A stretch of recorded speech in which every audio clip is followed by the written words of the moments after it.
Chapter 15. The Battle of Faith.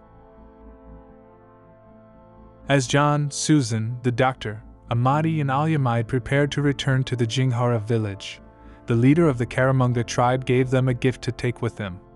He ordered for the giant's head to be wrapped in large leaves and carried to the Jinghara village as a show of strength. He believed that this would demonstrate the power of the new God that John and the team had been speaking about, the one who had healed his son. The team was hesitant at first, but the leader was insistent. As they walked, John couldn't help but question the team's decision to bring the giant's head. He turned to Susan and the doctor and said, "I'm not sure it's a good idea to bring this giant's head with us if we're trying to preach about love and forgiveness." The doctor replied, "I understand your concerns, John, but we have to consider the cultural context. To these people, the giant represents a great threat and danger. Bringing the head with us shows that this new God we're preaching about is powerful and able to protect them." Susan added, "And if this giant is indeed a Nephilim, as we suspect, then it could be considered appropriate. It shows that our God is stronger and more powerful than the false gods and evil spirits they may worship." John thought for a moment and said, "I see your point. I suppose it could be seen as a powerful demonstration of the strength of our God. But we must be careful not to glorify violence or present our God as vengeful." The doctor agreed.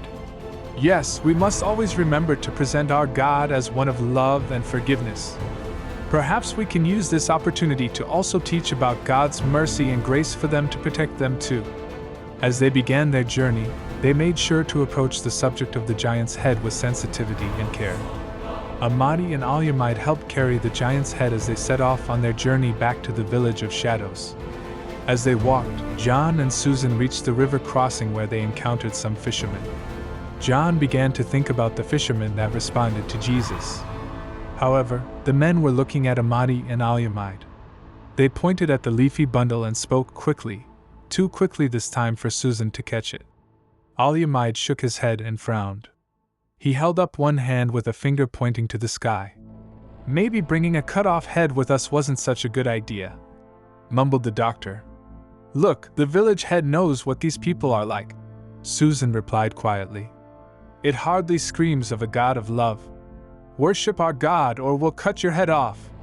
Hardly Jesus' message." James shot back, disgruntled. Al-Yamid at last let the fishermen see the giant's head and the fishermen looked scared. They started to back away. John shook his head and finally stepped in. He signaled for them to stop and, with Susan's help, began to share the gospel. But he would also have to explain the origins of the Nephilim, the sin of mixing with strange flesh. "Do we marry animals?" John began. The fishermen looked at him oddly.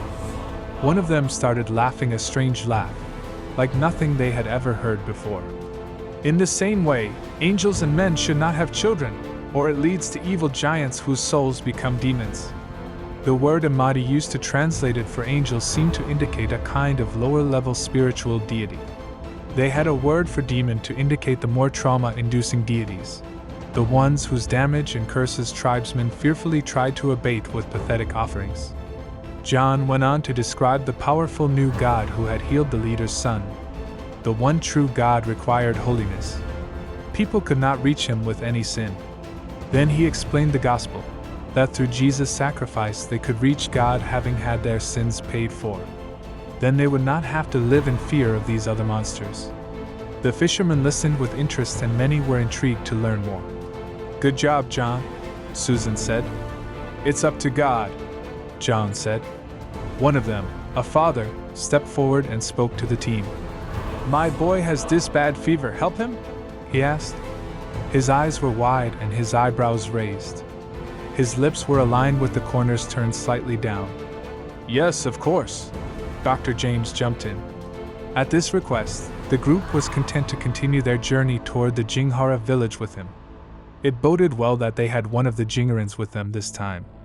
However, they first had to petition the chief or the elders for a visible sign of permission. Then they headed in the direction of the man's hut.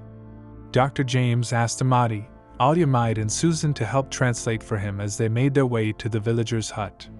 Inside, they found a young boy lying on a bed, his face flushed with fever. The doctor immediately began to assess the child, taking his temperature and checking his pulse.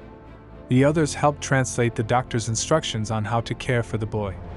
The team then administered the medicine to the child. After half an hour, the fever dropped and the child started to feel better. The father was overjoyed and thanked the team for their help. Dr. James then educated the father on how to care for the boy. The father listened attentively, grateful for the team's help and expertise. They all returned to the village center afterwards. The father accompanied them. The boy's mother was still with the child and the doctor. The father of the child walked to the village elder and said with a smile, "Elder, the child's fever has gone down and he is feeling better now." The elder looked at him with surprise and asked, "The curse is lifted?" The father nodded confidently. "Yes. My child be healthy now. Curse gone." The elder smiled. "Happy to hear. We thank outsiders for their help. They give hope to our village." The father agreed. "I invite them to eat." "Good," the elder said. The father nodded. "I go prepare." The elder smiled. "Go in peace." The team's presence in the village was having a profound effect, not only in healing the sick and injured but also in educating the villagers on how to take care of themselves and their loved ones. The villagers were grateful for the team's help, and they began to see the team as true friends and allies in their fight against the curses that had plagued their village for so long. As the news of the child's recovery spread throughout the village, the animist priest who lived in a secluded abode on the edge of the village became increasingly angry. He had long held a belief that the village's curses were caused by evil spirits, and he had been the one to perform the rituals and sacrifices to appease them. With the child's recovery, it seemed the curses had been lifted without his intervention.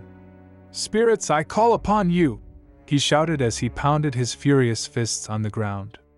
"Where you go? I always loyal to you, always make sacrifice. But now, these outsiders heal the sick, stop the curses, and without your help, I beg of you, cause problems for them. Show me your power!" But the spirits seemed to ignore him. They were afraid or powerless against the name of Jesus, and the village continued to prosper and heal. The animist priest became more and more desperate, resorting to ever more extreme rituals and sacrifices in his attempts to regain their favor. But it was to no avail. His power and influence began to wither away as the people turned to Jesus. As the animist priest continued to beg and plead with the spirits, a sudden silence fell over the abode. The priest stopped his chanting, looking around in confusion. Suddenly, he heard a voice in his head. "A greater power has come to this village. This God that the outsiders worship is more powerful." The animist priest was stunned. He had never heard of such a powerful God before. "Who is this God? And why did you not tell me of him before?" he asked out loud. "This God has always been here, but his power was hidden. The outsiders have brought it to light." The animist priest filled with a mix of fear and curiosity. "What do I do?" he asked. "Decide this day whom you will serve." The animist priest sat in silence for a moment, contemplating what he had just heard.